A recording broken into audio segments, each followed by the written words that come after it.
অনেক দিন আগের কথা। এক ছিল ধনী পশুপালক। সে বাস করত এক নদীর ধারে, এক বিস্তীর্ণ উর্বর শস্য ক্ষেতের পাশে। তার ছিল একটা বলদ আর গাধা। একদিন বলদটা গোয়ালে ঢুকে দেখে গাধাটা জবের ভুসি মাখানো খেয়ে পেটটা ডাঁই করে গদির উপর শুয়ে দিব্যি নাক ডাকাচ্ছে।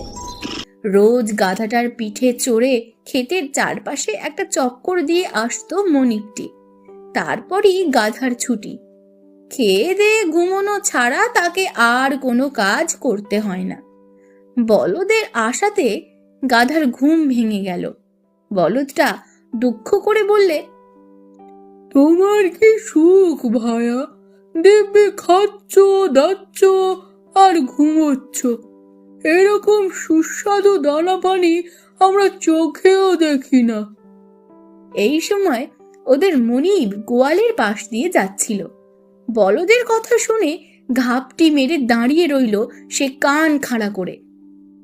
বলদ বলতে লাগলো, আমার মতো তো তোমাকে খেটে খেতে হয় না ভাই। এই দেখো, খেটে খেটে আমার শরীরটা কেমন হাড্ডি সার হয়ে গেছে, আর ঘুমিয়ে ঘুমিয়ে তোমার দেহটা কেমন নাদুস নুদুস হচ্ছে। কখনো কখনো তোমার পিঠে চেপে একটু আধটু ঘুরে আসে মনিব, তারপর তো তোমার সারা দিন ছুটি। আর আমার দেখো, সেই যে সাত সকালে ঘাড়ে চোয়াল চাপায়, সন্ধ্যের আগে আর রেহাই পাই না। বলদের কথা শুনে গাধার বড় দুঃখ হলো।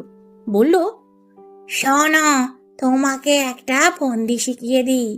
কাল সকালে চাকরটা যখন তোমাকে হালে নিয়ে যেতে আসবে, তখন তুমি কিছুতেই উঠবে না, কিন্তু চাকরটা খুব মারবে। তা মারুক, তুমি সহজে যেতে চাইবে না, কিন্তু চাকর বেটা তোমাকে ছাড়বে না, বেঁধে ধরে মাঠে নিয়ে যাবেই। তুমি কিন্তু জোয়াল ঘাড়ে নেবে না, জোর করে চাপাবে চাকরটা, কিন্তু দু এক পা টেনেই ধপাস করে মাটিতে শুয়ে পড়বে।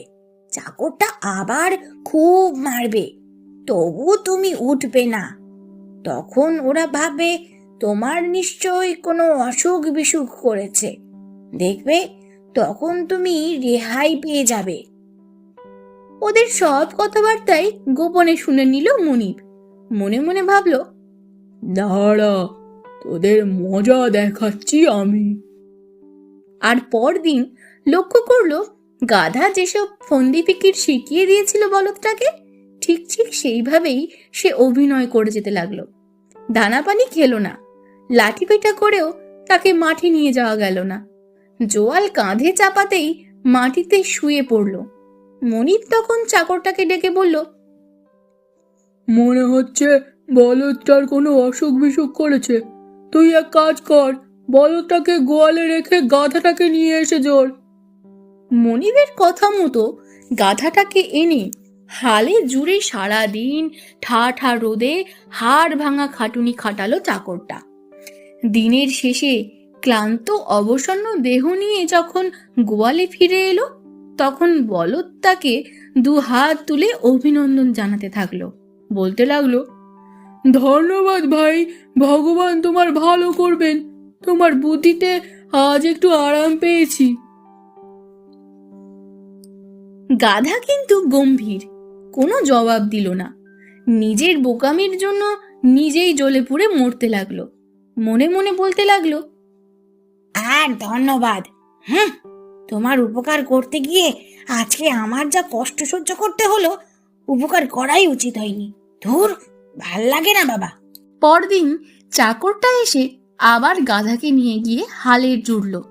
সারাদিন ধরে আবার সেই হাড় ভাঙা খাটুনি। জোয়ালের ঘনায় ঘাড়ের ছাল উঠে ঘা হয়ে গেল। সারা শরীর অসহ্য ব্যথায় টনটন করতে লাগলো। হালের জোয়াল টানতে টানতে তার চোখে এলো জল। গাধা ভাবছিল, আমার নিজের দোষে সুখের দিনগুলো হারিয়েছি, এখন আমায় সারাটা জীবন নাই জোয়াল টানতে হয়। না না, এর একটা উপায় বের করতে হবেই। সন্ধ্যাবেলায় গোয়ালে ফিরে গাধাটা কোনো কথাবার্তা না বলে খেয়ে দিয়ে শুয়ে পড়ল।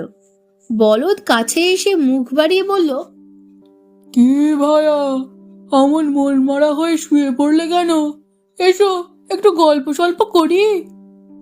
গাধা কান্নার ভান করে বলল, কি আর বলবো ভাই, তোমার দুঃখে আমি মুষড়ে পড়েছি।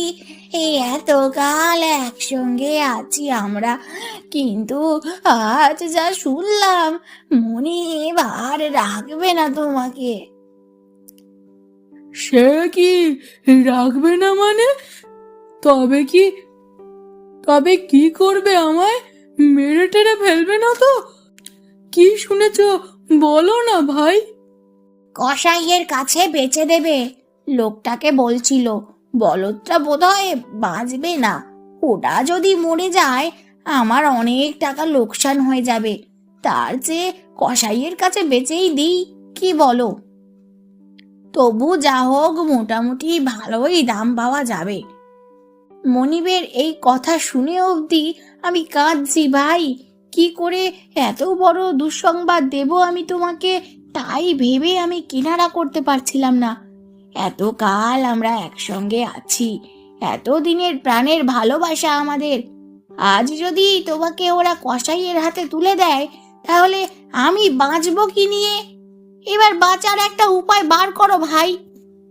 বলদ কৃতজ্ঞ হয়ে বলল, খবরটা জানিয়ে তুমি আমার জীবন বাঁচালে ভাই। কি বলে যে তোমাকে ধন্যবাদ জানাবো ভেবে পাচ্ছি না। কাল সকালেই আমি টকবগিয়ে উঠে দাঁড়াবো। আজ থেকেই আমি পেট পুড়ে দাঁড়াবানি খাবো। ফুর্তিতে হাল টেনে মনিবকে বুঝিয়ে দেব অসুখ বিসুখ সব আমার সেরে গেছে। এই বলে বলদটা উঠে গিয়ে তার খাবার খেতে শুরু করলো। এদিকে গোয়ালের পিছনে দাঁড়িয়ে মালিক বলদ আর গাধার কথাবার্তা সব শুনে নিল। পরের দিন সকালে চাকরটা গোয়ালে ঢুকে অবাক। বলদটা উঠে দাঁড়িয়ে চনমন করছে। গাধাকে রেখে আজ আবার সে বলদটাকে নিয়ে মাঠে চলল। গাধা হাসল মনে মনে। Thank you.